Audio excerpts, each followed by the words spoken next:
Selamat pagi saudara dimanapun Anda berada, senang sekali Klik Indonesia Pagi kembali hadir menjumpai Anda selama 1 jam ke depan. Kali ini Senin 11 Desember 2023, saya Andin Wijaya. Ya, dan saya Tengku Fajri, berikut ini kita simak dulu cuplikan berita utama Klik Indonesia Pagi hari ini.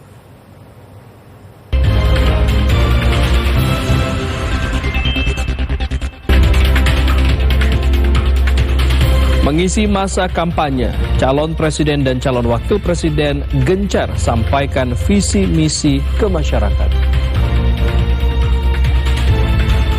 PT Kereta Api Indonesia menyatakan hingga saat ini 886.540 tiket kereta api telah terjual untuk periode libur Natal dan Tahun Baru.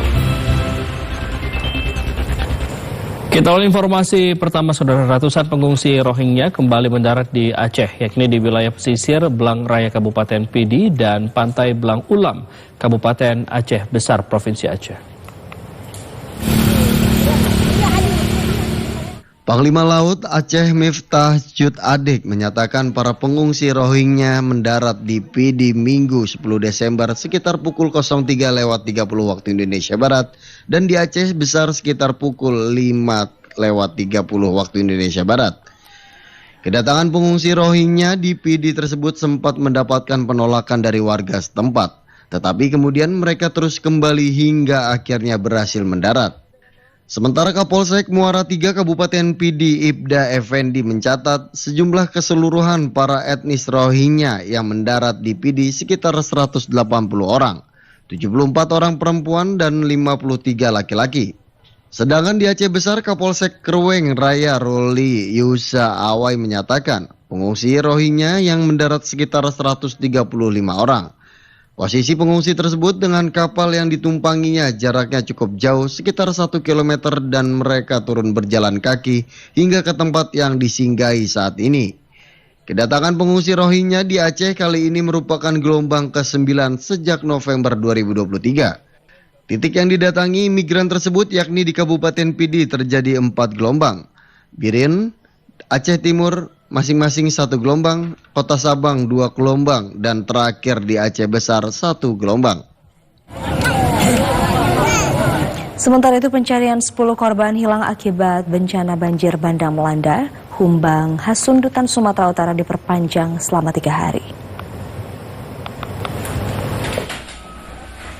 Petugas beserta relawan gabungan serta warga masih melakukan pencarian para korban. Petugas belum menemukan jejak dari para korban yang hilang. Kepala Kantor Basarnas Medan Budiono menyatakan berdasarkan hasil evaluasi pencarian mulai dari hari pertama hingga hari ke-7 dan sesuai permintaan dari pihak keluarga serta pemerintah Kabupaten Humbahas, maka disepakati pencarian dilanjutkan 3 hari ke depan. Sementara itu fokus pencarian para korban dilakukan di beberapa titik, antara lain di sekitar saluran air dan beberapa titik di Desa Sumangulampe, Kecamatan Bakti Raja. Sebelumnya petugas sudah melakukan penyisiran di area perairan Danau Toba, lalu melakukan pembersihan sampah yang berada di tepi danau. Namun jejak para korban belum ditemukan. Badan Penanggulangan Bencana Daerah Sumut dan aparat kepolisian setempat juga telah mengerahkan anjing pelacak dan penyelam untuk mempercepat proses pencarian. Penyisiran dengan menggunakan anjing pelacak milik Polda Sumut pun belum membuahkan hasil. Bupati Humbahas Hasundutan Sumatera Utara, Dosmar Banjar Nahor menyoroti dugaan penyebab bencana banjir bandang dan longsor di Humbahas. Dosmar Banjar Nahor menilai peristiwa itu diduga karena adanya pembalakan liar. Dosmar mengaku telah meninjau ke wilayah Hulu Humbahas dan menemukan kerusakan hutan seluas 4 hektar. Ia pun telah berkoordinasi dengan TNI dan Polri untuk melakukan penegakan hukum. Saudara, Gunung Merapi kembali mengeluarkan awan panas guguran sejak Jumat sore pekan lalu dengan jarak luncur 3.500 meter. Akibatnya 10 desa di 2 kecamatan di Kabupaten Magelang diguyur hujan debu vulkanis bercampur dengan air hujan. Air hujan bercampur abu vulkanis Gunung Merapi melanda di Dusun Trono, Desa Babatan, Kecamatan Dukun, Kabupaten Magelang, Jawa Tengah. Ini terjadi usai Gunung Merapi kembali mengeluarkan awan panas guguran. Dari data Badan Penanggulangan Bencana Daerah Kabupaten Magelang, hujan bercampur abu vulkanik mengguyur 10 desa di 2 kecamatan, yaitu Kecamatan Dukun dan Kecamatan Sawangan. Untuk dampak terjadi hujan abu di wilayah Desa Gringgik, Pateng, sebagian Desa Trogodile, Kelakah, itu masuk wilayah guyuran. Dari pantauan pos pengamatan Gunung Merapi Babatan, pada Jumat malam tercatat 8 kali guguran awan panas. Dari pukul 14:46 hingga pukul 15:48. Balai Penyelidikan dan Pengembangan Teknologi Kebencanaan Geologi BPPTKG Badan Geologi memprediksi jarak luncur maksimal awan panas guguran yang terjadi sekitar 3.500 meter ke barat daya atau mengarah ke Sungai Kerasak. Jadi sebaran abu vulkanik tipis di 2 kecamatan, Sawangan dan Dukun, dan 10 desa. Hingga saat ini status Gunung Merapi yang berada di perbatasan Provinsi Jawa Tengah dengan Daerah Istimewa Yogyakarta masih berada di level 3 atau siaga. Masyarakat dihimbau agar tidak melakukan kegiatan apapun di daerah potensi bahaya berupa guguran lava dan awan panas, khususnya di alur sungai yang berhulu di Gunung Merapi. Demikian Dian Adi melaporkan.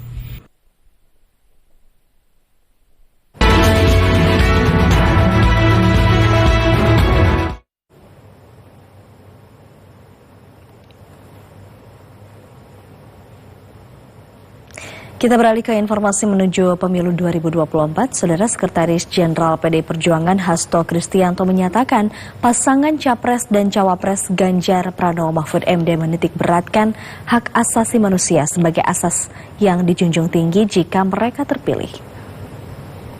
Karena kita berusukan itu, saudara-saudara sekalian. Sekjen PDI Perjuangan yang juga Sekretaris TPN Ganjar Pranowo Mahfud MD, Hasto Kristianto menegaskan, pasangan Capres-Cawapres nomor urut 3 menitik beratkan HAM sebagai asas yang dijunjung tinggi jika terpilih pada Pilpres 2024. Hasto menegaskan, Ganjar Mahfud berkomitmen menyelesaikan pelanggaran HAM masa lalu secara adil. Hasto menilai pasangan Capres dan Cawapres lain tidak fokus memandang isu HAM karena tidak mencantumkan program penyelesaian pelanggaran HAM masa lalu dalam visi misinya. Hal ini diungkapkan Hasto merespons tema debat perdana Capres-Cawapres yang salah satunya mengangkat tentang isu HAM. Di dalam materi tentang HAM itu sangat jelas. Basisnya dari ideologi Pancasila, sila ketuhanan, sila kemanusiaan, sila kerakyatan, sila menyelesaikan masalah dengan demokrasi, bukan dengan kekerasan. Pak Ganjar Mahfud menjadikan komitmen terhadap HAM ini sebagai panggilan jiwanya, karena memang nilai-nilai kemanusiaan itu sangat penting. Mencintai rakyat, mencintai tanah air, mencintai pertiwi, itu bagian dari komitmen yang ditunjukkan.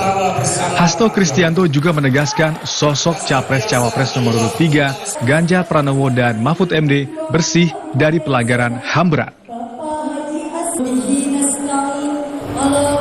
Sekretaris Jenderal Partai Demokrasi Indonesia Perjuangan Hasto Kristianto memperkenalkan program unggulan pasangan calon presiden dan calon wakil presiden nomor urut 3 Ganjar Pranowo Mahfud MD.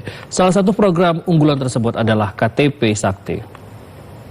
Ada juga tokoh-tokoh yang hadir di sini. Yang pertama, sahabat baik saya. Pasangan Capres-Cawapres nomor urut 3, Ganjar Pranowo Mahfud MD akan melanjutkan kerja kerakyatan pemerintahan Presiden Joko Widodo dengan program KTP Satu Kartu Terpadu Indonesia. Sekretaris Jenderal PDI Perjuangan Hasto Kristianto menyatakan, KTP Sakti adalah satu kartu terpadu Indonesia yang merupakan suatu inovasi tidak hanya layanan publik tetapi juga berbasis data sehingga rakyat Indonesia akan bangga. Hasto Kristianto menyatakan, KTP Sakti dapat digunakan oleh masyarakat dari berbagai kalangan untuk sejumlah kebutuhan mulai dari pendidikan hingga kesehatan. Hasto Kristianto meminta kader PDI Perjuangan di Banten untuk bisa menyosialisasikan program unggulan Ganjar berupa KTP Sakti yang bakal mewujudkan kesejahteraan rakyat. KTP Sakti ini merupakan suatu inovasi, tidak hanya dalam pelayanan publik tetapi berbasis pada satu data. Sehingga kita, rakyat Indonesia akan bangga dengan KTP-nya, karena di sini seluruh kartu Indonesia Pintar, kartu Indonesia Sehat, kartu prakerja, kartu kuliah, PKH, satu rumah tangga miskin, satu sarjana, semua diintegrasikan dalam KTP Sakti. Program KTP Sakti Ganjar Mahfud bertujuan untuk menyelesaikan persoalan rakyat, utamanya berkaitan kemudahan akses terhadap kebutuhan pokok. Kartu Sakti ini juga akan menjadi kebanggaan yang bisa menjadi pusat pelayanan publik dengan digitalisasi gerak cepat dalam mewujudkan Indonesia unggul. Sejumlah lembaga survei masih menempati pasangan Capres-Cawapres nomor urut 1 Anies Baswedan dan Muhaimin Iskandar atau Amin di posisi terbawah. Menanggapi hal tersebut, Kapten Timnas Amin menyatakan hasil survei tak membuat pasangan Amin pesimis. Menanggapi survei tersebut, Kapten Tim Nasional Pemenangan Anies Muhaimin Muhammad Syaugi Ali Idrus menyatakan hasil survei tak membuat pasangan Amin pesimis. Diketahui hasil survei dari pasangan Capres dan Cawapres nomor urut 1 Anies Baswedan dan Muhaimin Iskandar tertinggal dari pasangan nomor urut 2 Prabowo Subianto, Gibran Rakabuming Raka dan pasangan nomor urut 3 Ganjar Pranowo dan Mahfud MD. M. Syaugi menyatakan hasil survei tersebut sebagai pemacu semangat kerja Timnas Amin untuk terus ditingkatkan. Jadi survei itu, kalaupun masih nomor 3, itu sebagai pemacu semangat untuk kerja kita untuk meningkatkan, ya kan? Tetapi yang penting apa yang sudah direncanakan, dikerjakan, fokus saja dengan itu. Toh masyarakat melihat kunjungan-kunjungan Pak Anies maupun Pak Muhaimin ke berbagai pelosok itu kita lihat sendiri kan, bagaimana banyaknya manusia yang hadir, itu sudah menunjukkan realita. Kapten Timnas Amin menyatakan bahwa setiap kegiatan koalisi perubahan untuk persatuan itu di berbagai daerah selalu dipadati massa dan sudah menunjukkan realita bahwa pendukung Amin ramai pendukung. Kapten Tim Pemenangan Anies Baswedan dan Abdul Muhaimin Iskandar atau Amin, M. Syaugi Alaidrus menanggapi singkat ihwal komika asal Lampung, Aulia Rahman yang tersangkut masalah saat mengisi acara Desak Anies di Kota Bandar Lampung pada Kamis lalu.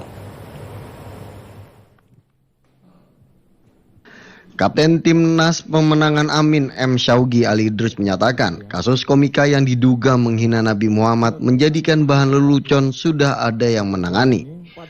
Diketahui komika asal Lampung Aulia Rahman diduga menghina Nabi Muhammad SAW karena menjadikan bahan lelucon panutan umat Islam saat open mic di acara Desak Anies di Bandar Lampung.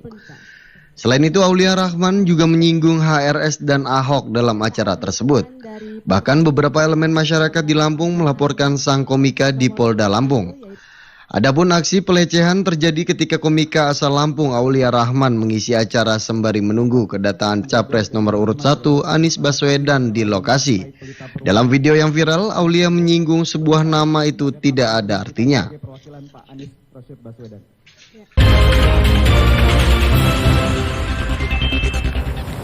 Calon Wakil Presiden nomor urut 2 Gibran Rakabuming Raka menyatakan program makan siang gratis dan susu gratis sudah ditetapkan di puluhan negara. Gibran menyatakan lebih dari 400 juta anak telah merasakan manfaat program tersebut. Calon Wakil Presiden nomor urut 2 Gibran Rakabuming Raka merespons kritikan terkait programnya bersama calon Presiden Prabowo Subianto. Program tersebut yakni program makan siang gratis dan susu gratis. Calon Wakil Presiden Gibran Rakabuming Raka menyatakan, program makan siang gratis dan susu gratis itu sudah ada dan diterapkan di puluhan negara. Gibran menyatakan lebih dari 400 juta anak telah merasakan manfaatnya. Hal itu disampaikan calon Wakil Presiden nomor urut 2 Gibran Rakabuming Raka saat konsolidasi pemenangan Prabowo Gibran di Sentul International Convention Center, Bogor, Jawa Barat. Ya, ini memang banyak yang nyinyir ya. Tapi Bapak Ibu harus tahu program makan siang gratis dan susu gratis ini sudah ada di 76 negara.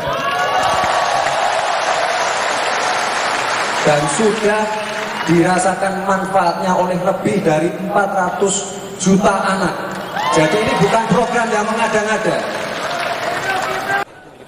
Gibran Rakabuming Raka menyatakan negara harus menyiapkan generasi muda, yakni anak-anak yang sehat dan pintar guna mewujudkan Indonesia emas.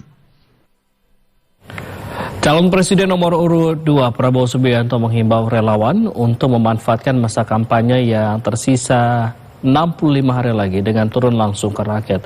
Prabowo menyatakan perlu kerja keras untuk mensosialisasikan gagasan, program dan juga visi serta misi. Calon Presiden nomor urut 2 Prabowo Subianto menyatakan, masa kampanye tersisa 65 hari lagi, maka harus dimanfaatkan sebaik-baiknya untuk bekerja keras turun ke masyarakat, menyosialisasikan gagasan, program, dan visi misi.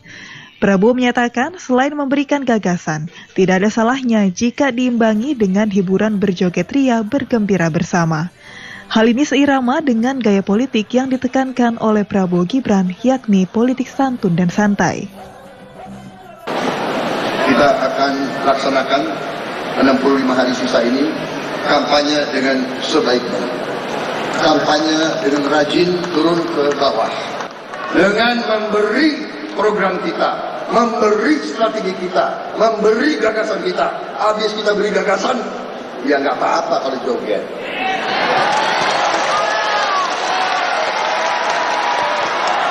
Karena bangsa kita memang senang joget. Setiap suku ada jogetnya, ya kan?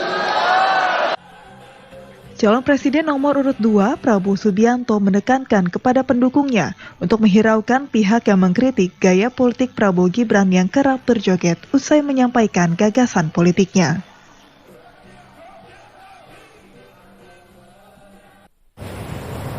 Sementara itu, Saudara, Komisi Pemilihan Umum KPU RI telah menyiapkan 11 nama panelis untuk debat perdana Capres-Cawapres pada tanggal 12 Desember 2023. Dan berikut nama-nama panelis yang telah ditunjuk KPU sebagai panelis debat perdana Capres-Cawapres di Pilpres 2024.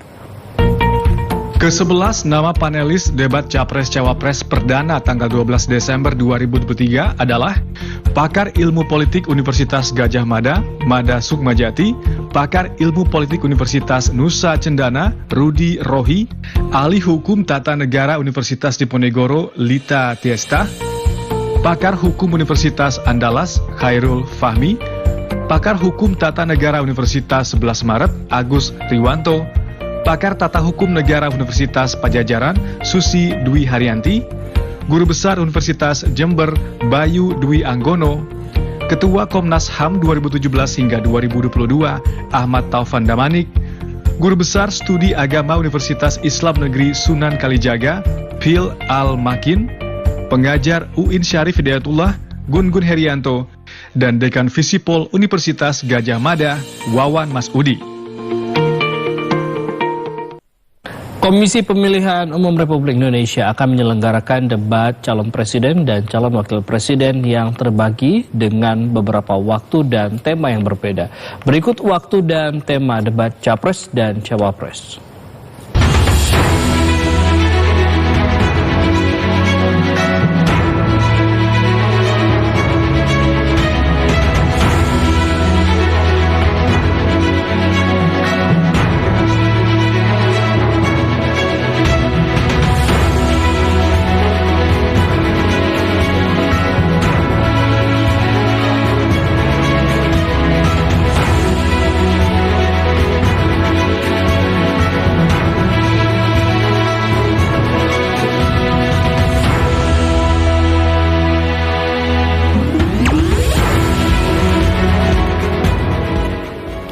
Sementara itu, Komisi Pemilihan Umum telah menentukan 2 nama moderator untuk debat pertama Pilpres 2024, yaitu Ardianto Wijaya dan Valerina Daniel dari TVRI.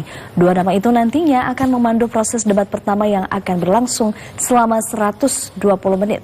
Dan berikut profil singkat kedua moderator debat pertama Capres dan Cawapres untuk pemilu 2024. Sore hingga Ardianto Wijaya Kusuma dikenal sebagai news anchor atau pembawa acara berita TVRI Nasional. Pria yang kerap disapa Jaya ini juga pernah mengawali karirnya di TVRI Jawa Barat. Ia pernah berkuliah di D3 Broadcasting di Fakultas Ilmu Komunikasi Fikom Unpad angkatan 2011. Di Unpad, Ardianto Wijaya pernah menjabat predikat Putra Pajajaran dalam pemilihan Putra Putri Pajajaran 2013. Jaya, yang lahir di Banyuwangi 25 Agustus 1993 ini, kemudian melanjutkan program sarjana jurnalistik di Universitas 11 Maret. Usai lulus dari pendidikan S1-nya, Ardianto Wijaya melanjutkan karirnya menjadi news anchor di TVRI Nasional yang tercatat sudah sejak tahun 2017. Sementara itu, Valerina Daniel merupakan seorang news anchor atau pembawa acara berita di TVRI Nasional dan TVRI World. Valerina merupakan lulusan Monash University, Australia di bidang Master of Communications and Media Studies. Ia sebelumnya memperoleh gelar sarjana hubungan internasional dari Universitas Indonesia. Valerina merupakan sosok jurnalis perempuan senior yang telah berkecimpung di bidangnya selama lebih dari 20 tahun. Diketahui, Valerina juga memiliki karir panjang di beberapa stasiun televisi nasional. Sebagai informasi, debat Pilpres 2024 akan digelar dengan format 3 kali debat Capres dan 2 kali debat Cawapres. Debat pertama merupakan debat untuk Capres. Debat pertama akan digelar di kantor KPU pada hari Selasa, 12 Desember 2023. Tema debat pertama untuk Capres yakni pemerintahan, hukum, HAM, pemberantasan korupsi, penguatan demokrasi, peningkatan layanan publik, dan kerukunan warga. Televisi Republik Indonesia akan menjadi host broadcaster debat pertama Capres dan Cawapres untuk Pilpres 2024.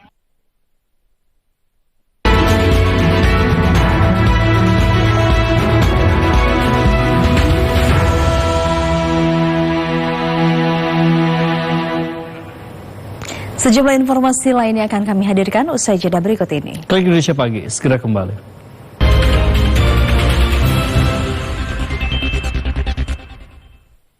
Aparatur sipil negara harus netral di tahun politik 2024. Dilarang foto bersama dengan bakal calon kepala daerah atau wakil kepala daerah. Pose-pose jari yang dilarang untuk ASN.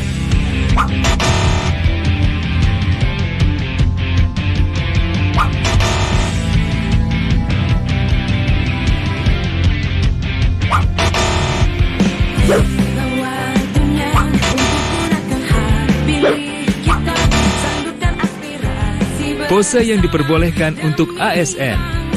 Gaya dengan tangan mengepal. Gaya meletakkan tangan di dada. Iklan layanan masyarakat ini dipersembahkan oleh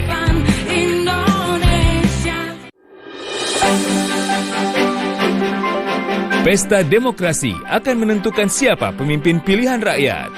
Bagaimana dan siapa pilihan Anda? Saksikan Pilihan Rakyat setiap hari pukul 16 waktu Indonesia Barat hanya di TVRI.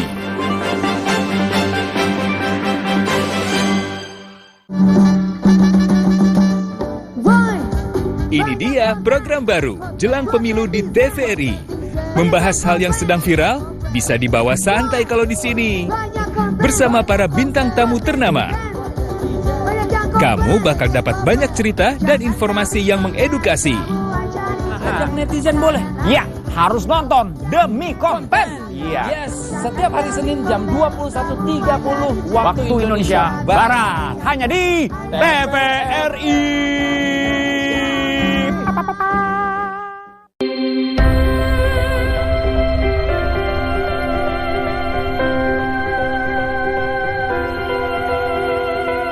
Ragam informasi seputar realita kehidupan masyarakat, serta mengangkat topik mendalam yang terjadi dari seluruh penjuru Indonesia.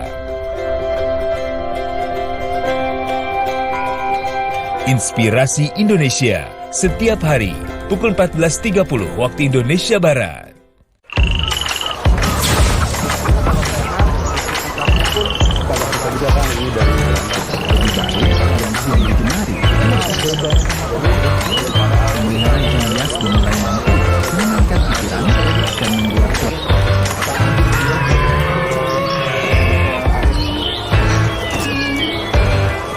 Beragam kisah inspiratif dari para petani Indonesia membuka mata kita akan banyaknya peluang usaha. Saksikan Inspirasi Tani hanya di TVRI, media pemersatu bangsa.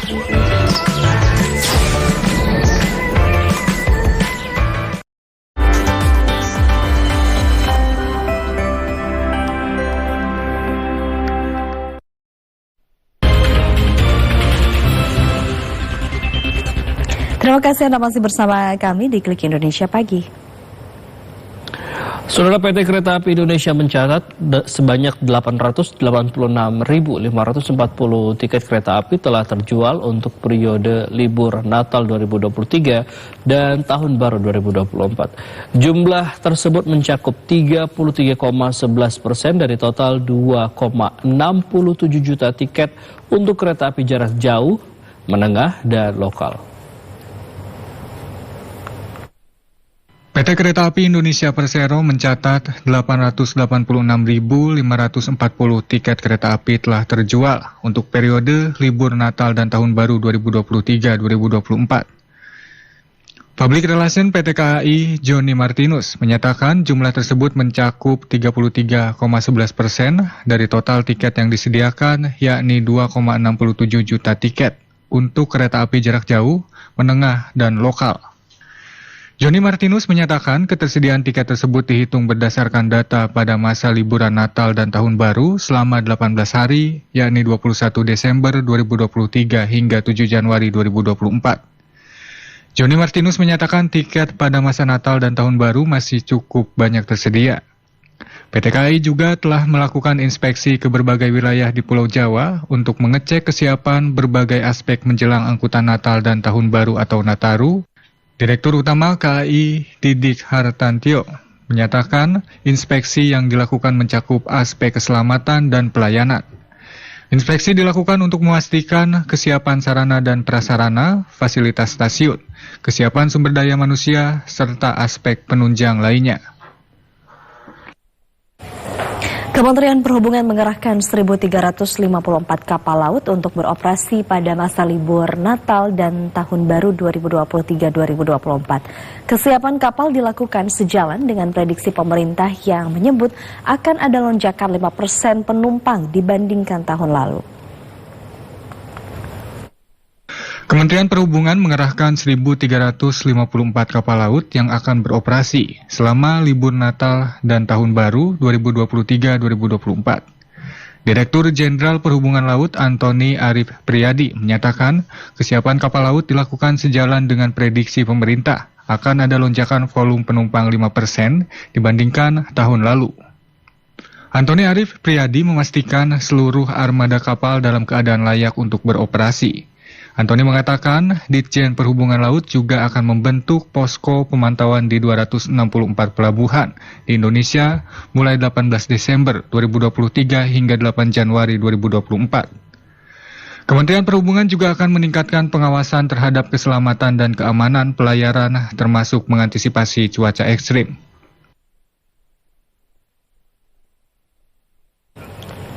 Kontingen Indonesia berhasil meraih 39 medali emas pada ajang World Ability Sport Games 2023 di Nakhon Ratchasima, Thailand. Kementerian Pemuda dan Olahraga mengapresiasi dan berterima kasih kepada para atlet yang telah berjuang mengharumkan nama Indonesia pada ajang World Ability Sport Games 2023.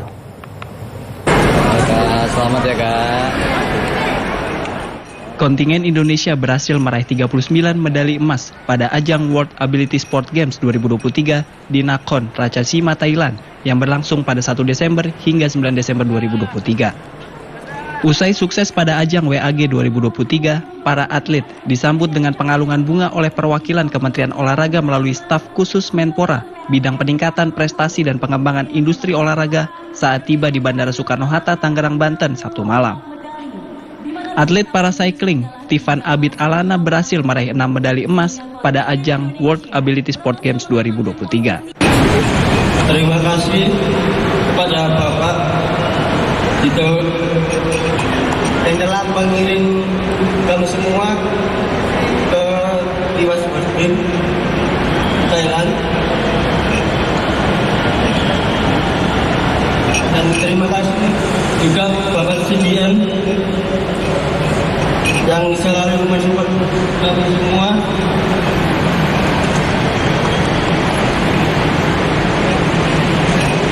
Dan kita semua semangat terus.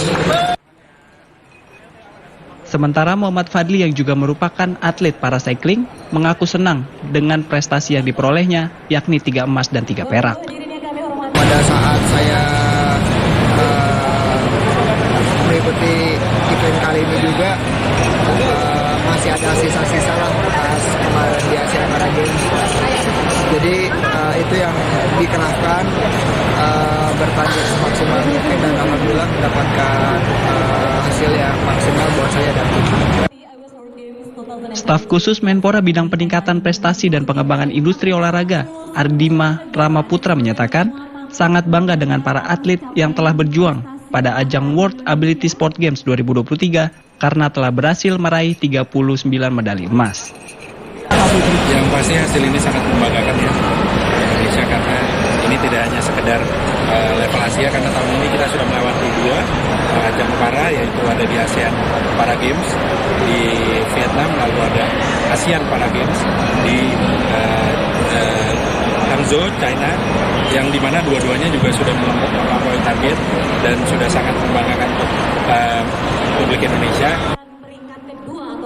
Kontingen Indonesia mengirim 40 atlet dan berhasil menduduki peringkat kedua di bawah tuan rumah Thailand pada gelaran turnamen World Ability Sport Games 2023. Kontingen Indonesia mengikuti 8 cabang olahraga diantaranya para atletik, para angkat berat, para bulu tangkis, para panahan, para balap sepeda, para renang, para tenis meja, dan para penembak.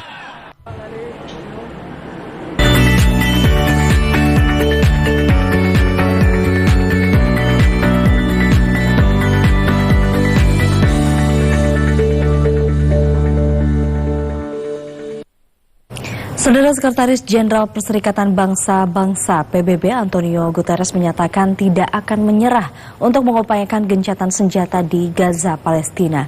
Sementara itu kelompok Houthi Yaman memperingatkan perusahaan pelayaran agar tidak bekerja sama dengan Israel karena akan menjadi target serangan di Laut Merah. Sekjen PBB Antonio Guterres menyatakan tidak akan menyerah untuk mengupayakan gencatan senjata di Gaza, Palestina. Berbicara pada upacara pembukaan Forum Doha di Qatar, Guterres juga mengatakan situasi kemanusiaan di jalur Gaza menjadi semakin mengerikan.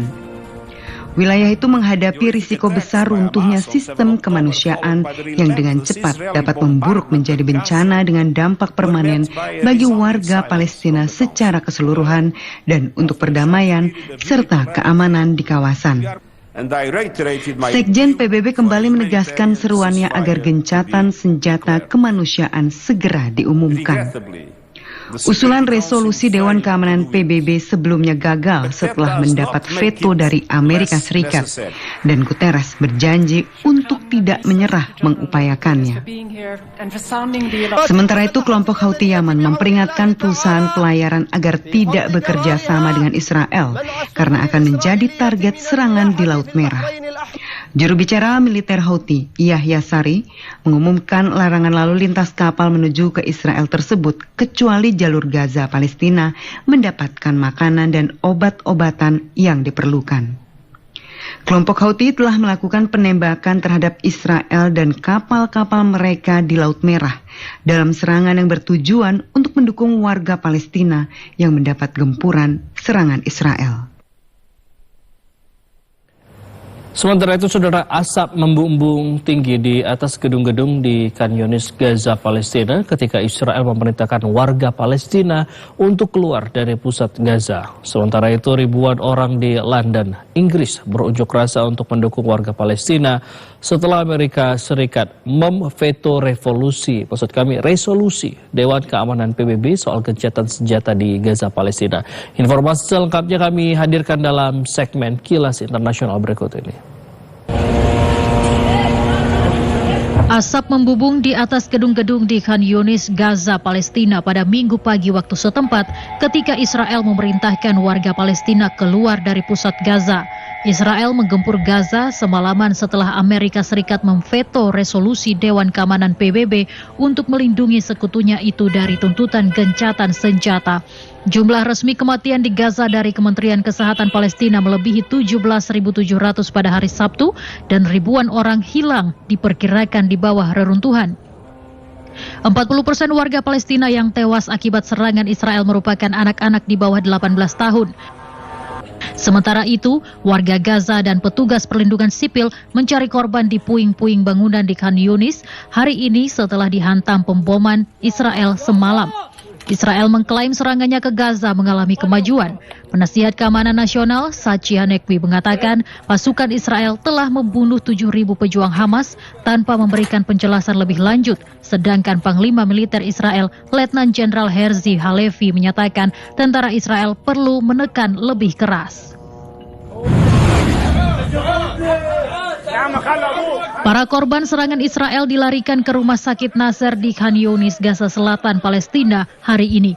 Kepadatan rumah sakit membuat staf medis merawat pasien yang berlumuran darah di lantai rumah sakit. Mobil-mobil mengantarkan para korban yang terluka di berbagai wilayah Gaza ke kompleks medis. Di dalam bangsal, salah seorang pria Palestina menuturkan putranya telah ditembak oleh penembak jitu Israel. Sementara itu, rekaman gambar dari udara yang diambil dengan drone menunjukkan ratusan tenda didirikan oleh pengungsi Palestina di Rafah, Gaza, dekat perbatasan dengan Mesir. Video tersebut diambil pada hari Sabtu 9 Desember waktu setempat setelah lebih dari 60 hari sejak pemboman Israel terhadap wilayah Gaza.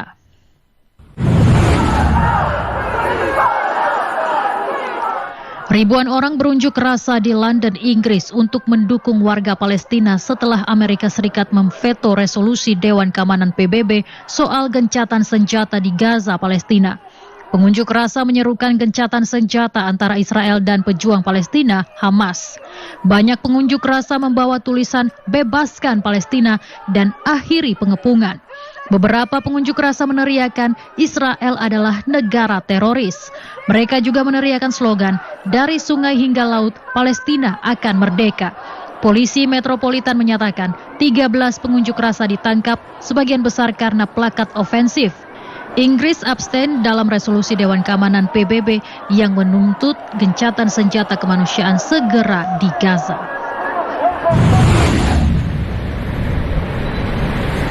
Badai hebat dan tornado menerjang Tennessee, Amerika Serikat, mengakibatkan sedikitnya 6 orang tewas, termasuk anak-anak pada Sabtu malam waktu setempat. Hantaman badai tornado juga menyebabkan bangunan rusak parah dan puluhan ribu penduduk tanpa aliran listrik. Otoritas setempat menyatakan badai tornado juga mengakibatkan 23 orang dirawat di rumah sakit. Warga diminta untuk tinggal di rumah, sementara petugas pertolongan darurat mengevaluasi situasi di lapangan. Badai di Tennessee terjadi hampir 2 tahun, 41 tornado menghantam beberapa negara bagian Amerika Serikat, termasuk 16 di Tennessee.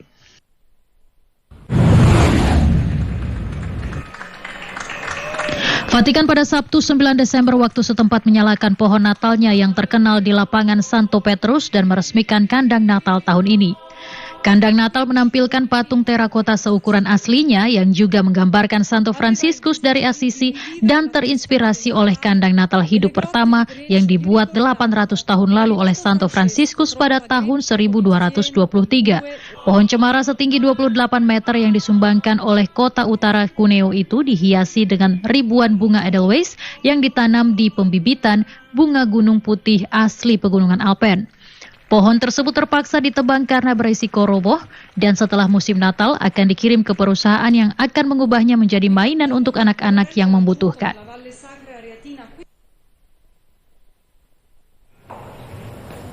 Sejumlah organisasi peduli lingkungan dan kelompok anak muda dari berbagai negara meramaikan lokasi COP28 dengan unjuk rasa, menyuarakan keberatan mereka dengan penggunaan bahan bakar fosil dan kehadiran para lobbyis industri minyak.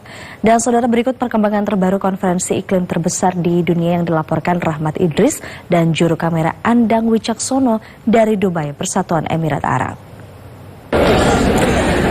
Ya, saudara, memasuki pekan kedua pelaksanaan Conference of the Parties atau COP28 di Dubai, Uni Emirat Arab.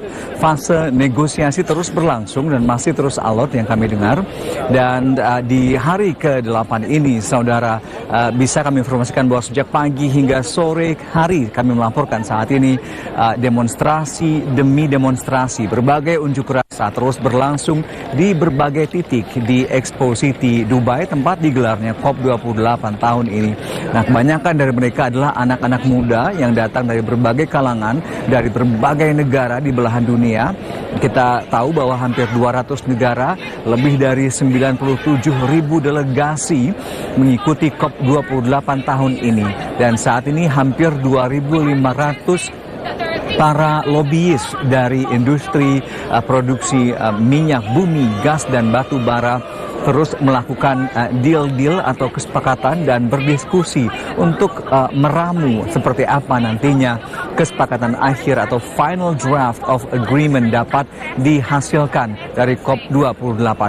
Nah, sampai dengan sore tadi, sekelompok anak muda dari berbagai belahan dunia, ada yang dari Irlandia, dari Bangladesh, dari Inggris, bahkan juga dari negara-negara maju termasuk negara-negara berkembang, ada yang mewakili kaum Indian di Amerika, anak-anak muda yang merasakan bagaimana dampaknya perubahan iklim terhadap wilayah mereka, terhadap masyarakat yang ada di sekitar mereka. Dari Bangladesh misalnya, dalam beberapa tahun terakhir sejumlah bencana yang merenggut puluhan ribu jiwa telah tercatat di wilayah mereka, termasuk juga mungkin di Indonesia dengan bencana Cianjur yang kita ingat juga membawa korban jiwa dalam jumlah yang sangat masif begitu, dan salah satunya merupakan hasil dari perubahan iklim yang berdampak sangat besar bagi peradaban manusia. Nah, saudara, terkait dengan hal tersebut, tadi kami sempat berbincang langsung dengan Sekretaris Eksekutif UNESCAP atau United Nations for Economic and Social Commissions for Asia Pacific, Profesor Dr. Armida Ali Syahbana, yang juga sebelumnya adalah mantan Menteri Bappenas Indonesia. Beliau sempat menyampaikan bahwa saat ini tak hanya masalah optimis atau pesimis soal draft akhir kesepakatan, namun lebih kepada urgensi bahwa semua negara harus mengambil peran sentral dalam mengatasi berbagai isu-isu perubahan iklim yang telah menurun kepada berbagai bencana yang terjadi di atas muka bumi ini. Dan beliau menyatakan untuk itu perlu kerjasama yang konkret, yang erat antara Indonesia dengan banyak negara-negara di dunia untuk mendatangkan dana ini dan kemudian memanifestasikannya ke dalam bentuk proyek-proyek yang konkret dan benar-benar menyasar kepada upaya untuk mengurangi dampak perubahan iklim di muka bumi, utamanya di Indonesia. Nah, saudara, berikut kutipan wawancara kami dengan Profesor Dr. Armida Ali Syahbana. Nah, dalam konteks ini, maka peran Indonesia sebagai salah satu negara besar di Asia Pasifik, ya, termasuk kaitannya dengan energi, maka leadership dan pertama komitmen dari negara-negara, semua negara. Kedua, leadership. Ketiga, implementasi. Implementasi ini kan bagaimanapun juga tidak cukup berhenti di komitmen, ya. Harus ada progres, termasuk di isu transisi energi. Di isu transisi energi banyak hal, tidak hanya bagaimana men-scale up, ya, renewable energy, tetapi juga phase down or even phase out, ya, inginnya phase out, ya, phase out dari fossil fuel and coal-based power plant. Ya, demikian tadi saudara kutipan wawancara kami dengan Profesor Dr. Armida Ali Syahbana selaku Executive Secretary of UNESCAP yang bertanggung jawab pada kerjasama ekonomi dan sosial di kawasan Asia Pasifik. Dan tentunya satu hal yang beliau tekankan di belakang adalah bagaimana investasi yang nyata harus dapat didukung dengan iklim regulasi yang baik, termasuk juga dengan pipelines project yang menarik perhatian sehingga hasilnya, prosesnya benar-benar berdampak kepada upaya mengatasi bencana perubahan iklim. Dari Dubai Expo City, Dubai Uni Emirat Arab, Rahmat Idris dan juru kamera Andang Wicaksono, TVRI melaporkan. Saudara, seekor burung makau ikut berpatroli dengan polisi di Brasil dengan berani terbang diapit oleh dua motor polisi yang melaju di jalan raya. Sementara itu seekor buaya putih langka lahir dalam penangkaran di Florida, Amerika Serikat. Seekor burung makau berwarna biru dan kuning bergabung dengan 2 personel polisi militer yang berpatroli mengendarai sepeda motor di kota Mirasema do Tocantins di Brazil Tengah. Burung itu terbang rendah diapit 2 sepeda motor petugas seperti ingin mengikuti berpatroli di jalan raya.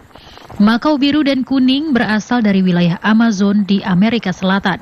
Meski populasinya mengalami penurunan, namun daftar merah spesies terancam punah IUCN menempatkannya dalam kategori yang paling tidak mengkhawatirkan.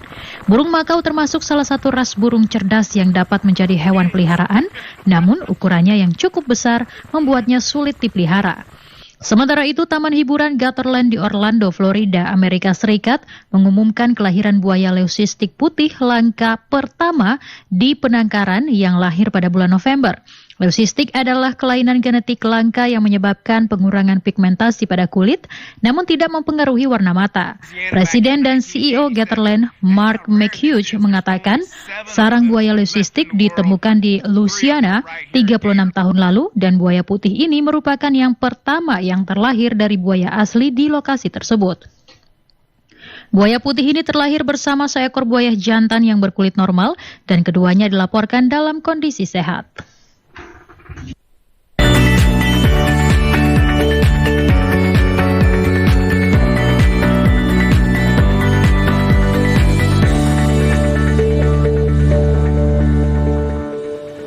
Informasi menarik lainnya masih akan kami hadirkan usai jeda berikut ini. Tetaplah bersama kami.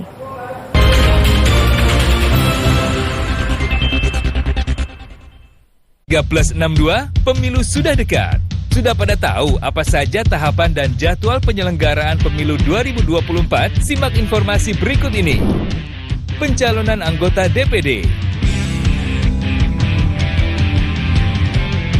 Pencalonan anggota DPR, DPRD Provinsi, dan DPRD Kabupaten atau Kota. Pendaftaran bakal calon presiden dan wakil presiden. Pengusulan bakal calon pengganti atas hasil pemeriksaan kesehatan. Penetapan pasangan Capres-Cawapres. Penetapan nomor urut pasangan calon. Masa kampanye pemilu. Masa tenang. Pemungutan suara. Penghitungan suara. Rekapitulasi hasil penghitungan suara. Suara rakyat, suara pemilu.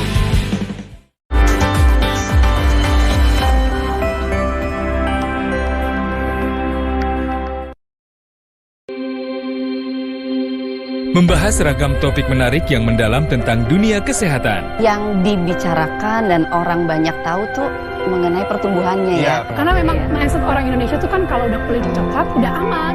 Bersama para dokter dan bintang tamu yang kompeten di bidangnya. Kalau pH juga iya, tapi dia lebih ke kandungannya itu sih. Kandungannya dia berapa banyak nih. Gitu. Jangan lupa saksikan Halo Dokter hanya di TVRI karena sehat itu asik. Sebuah karya wastra, buah kerja keras yang menghasilkan kualitas. Sebuah cinta yang ditunjukkan dari rasa bangga. Cintai produk dalam negeri. Bangga buatan Indonesia.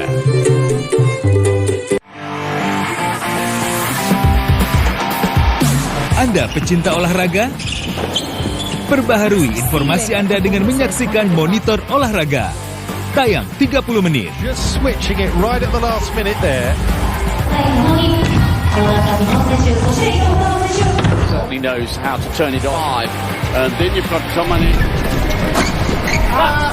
Di TVRI Nasional dan kanal digital TVRI Sport.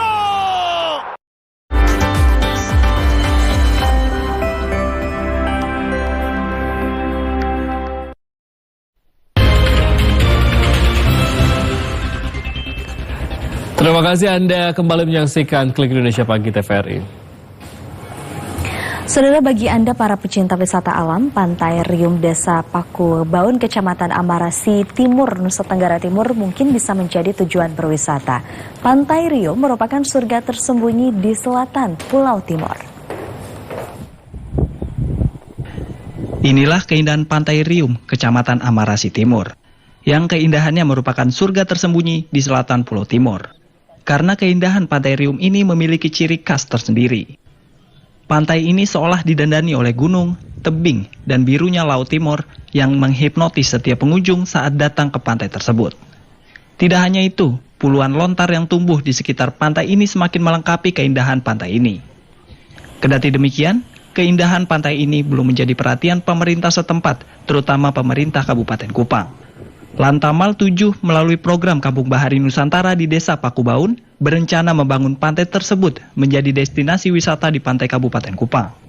Bupati Kupang, Korinus Mas Neno, mengapresiasi program Kampung Bahari Nusantara dan niat baik dari Lantamal 7 karena program tersebut akan membawa kesejahteraan bagi warga setempat. Terima kasih sudah dirintis oleh teman-teman dari TNI AL, oleh Pak Lantamal 7. Dan kita berharap bahwa ini kemudian dia bisa menjadi dua tempat wisata yang berdampingan untuk kemudian nanti jajaran pantai selatan itu bisa menjadi tempat wisata yang indah. Pembangunan wisata Pantai Rium oleh Lantamal 7 diharapkan akan menjadikan Pantai Rium sebagai destinasi wisata baru yang akan menarik banyak pengunjung dan mendatangkan nilai ekonomi bagi masyarakat setempat. Dari Kabupaten Kupang, Kris Poto, TVRI NTT melaporkan. Ya, saudara, bila singgah di Kabupaten Kudus, Jawa Tengah, tak ada salahnya untuk mencicipi kuliner khas Kudus yang melegenda, yakni nasi pecel pakis. Berbeda dari nasi pecel pada umumnya, nasi pecel khas Kudus ini menggunakan daun pakis, yakni jenis tumbuhan paku-pakuan yang tumbuh di berantaran sungai, daratan tinggi Pegunungan Muria. Nasi pecel pakis ini dijual di sekitar kawasan Lereng Muria atau Kecamatan Dawe Kudus, Jawa Tengah. Salah satu warung makan legendaris penjual pecel pakis yakni milik Hajah Amin yang berada di Desa Colo, Kecamatan Dawe, Kabupaten Kudus, Jawa Tengah. Berbeda dari nasi pecel pada umumnya, sajian pecel pakis ini hanya menggunakan pakis dan toge, kemudian disiram bumbu pecel dari racikan turun-menurun. Dalam sehari, warung pecel pakis ini menghabiskan sayur pakis hingga sebanyak 1 karung. Agar semakin nikmat, pembeli bisa menikmati pecel pakis dengan berbagai lauk dan gorengan yang disediakan di meja menu. Salah satu pelanggan yang datang bersama keluarga mengaku rasa pecel pakis berbeda dari pecel pada umumnya. Tekstur dan rasa tumbuhan pakis yang unik dipadu bumbu pecel yang khas membuat pecel pakis ini menjadi kuliner favorit wisatawan jika berkunjung ke Kudus, Jawa Tengah. Kalau pecel biasa itu kan pakai daun bayam, tapi saya kan nggak pernah. Kalau sini kalau tetangga aku kan daun bayam, kacang panjang, cabai. Kalau di sini? Kalau sini khusus pakai sama tauge. Ini salah satu kuliner khas sini atau gimana, Bu? Yes, kuliner sini itu pecel pakis. Satu porsi nasi pecel pakis dijual dengan harga Rp15.000. Kuliner favorit khas Lereng Muria juga dapat ditemukan di warung sekitar wilayah Pegunungan Muria, Kudus, Jawa Tengah.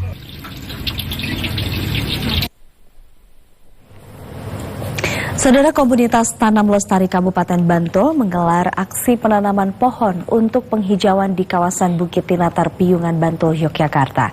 Aksi tersebut juga melibatkan puluhan delegasi mahasiswa dari University Technology of Sydney, Australia, yang turut serta peduli terhadap upaya pelestarian alam. Puluhan delegasi mahasiswa dan tim pendamping dari University Technology of Sydney, Australia turut serta bergabung aksi tanam pohon program kerjasama lingkungan dari komunitas Tanam Lestari Kabupaten Bantul. Kegiatan dilaksanakan di kawasan destinasi wisata Bukit Tinatar, Jolo Sutro, Sri Mulyo, Piyungan, Bantul.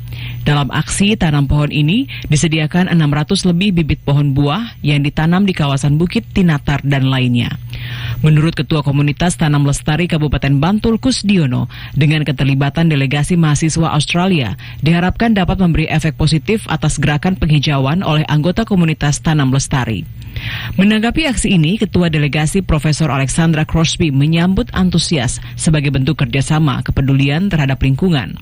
Menurutnya, untuk mengatasi permasalahan lingkungan diperlukan kerjasama antara pihak pemerintah, industri, perguruan tinggi baik di Indonesia maupun di Australia, serta masyarakat. Ya, mudah-mudahan masyarakat sekarang lebih peka dan mau peduli.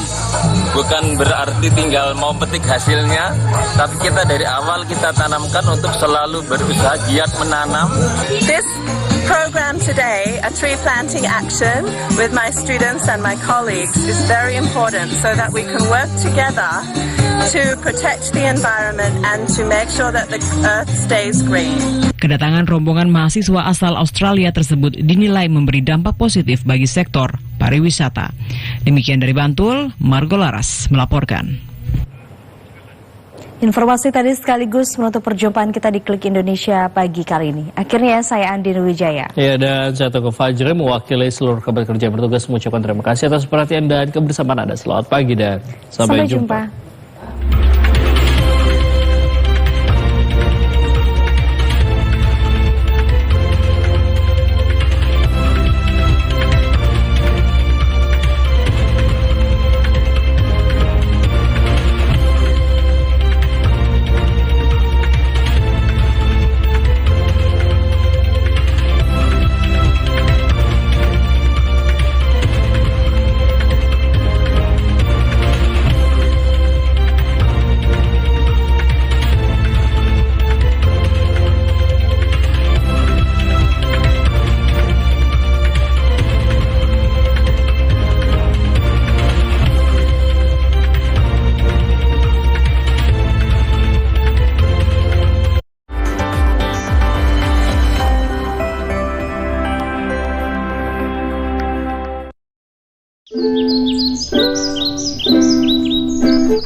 Hari kasih suara 14 Februari. Ayo kita. Wih, udah tumben bro. Tumben banget Wira. Wih, Wir, habis ngapain nih? kok lemes banget. Iya, lemes banget Wira ini. Marahin nggak semangat ya, Cak? Iya. Putus lagi cintaku. Kamu itu loh, putus bentar aja itu nggak ngaruh kali. Kan ada yang lebih penting tau di tanggal 14 Februari. Hari Valentine kan? Loh, aku udah jomblo gini kok. Nih, rungokno. Hari kasih suara 14 Februari 2024. Tolak golput. Pemilu ora penting toh, Wir. Emang ada pengaruhnya apa satu suaraku? Loh, piye bocah iki? Nyoblos. Ayo nggak jadi keren, mana ada orang keren kok golput. Kamu itu loh, dikasih ya untuk memilih kok nggak digunain toh? Gimana mau milih pasangan? Yaudah. Tol. Wir, jomblo boleh, golput jangan. Cuan. Wir, ngakunya anak gaul, anak keren. Kok golput? Beda pilihan itu nggak masalah, Wir. Golput jangan. Cuan. Yo. 14 Februari besok kita sama-sama ke TPS buat nyoblos. Setuju? Oke, setuju. Tak kancani. Yuk nyoblos, milenial tolak golput. Hari kasih suara 14 Februari.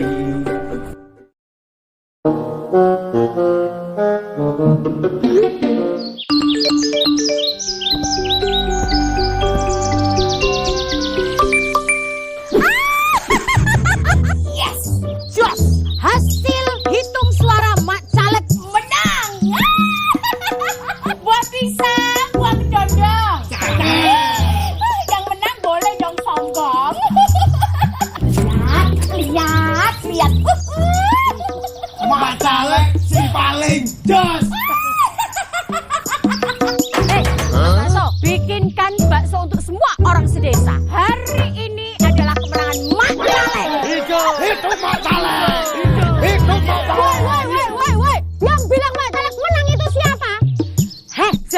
sembarangan ya kamu ya, ha? Coba, ini buktinya. Lihat. Alah, itu cuma berita hoax. Jangan dipercaya. Penghitungan suara juga belum. Kok sudah ada pengumumannya?